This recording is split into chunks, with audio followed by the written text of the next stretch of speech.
Hello అండి, ఈరోజు చామగడ్డల పులుసు తయారు చేసుకుందాం. వీటిని బాగా కడిగి ఉడకబెట్టాలి. కావలసిన పదార్థాలు: ఉల్లిపాయ ముక్కలు, టమాటా ముక్కలు, పచ్చిమిర్చి, చామదుంప ముక్కలు, వంకాయ ముక్కలండి, చింతపండు పులుసు, కొన్ని పచ్చిమిర్చి,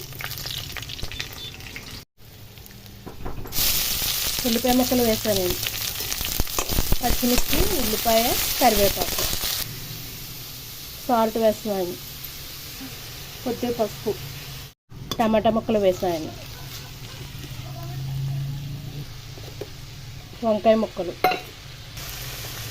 చామదుంపలు వేస్తున్నాను, వేసి బాగా మగ్గనివ్వండి. కారం వేస్తున్నానండి, ధనియాలు, జీలకర్ర కలిపి పొడి, చింతపండు పులుసు వేస్తున్నాను,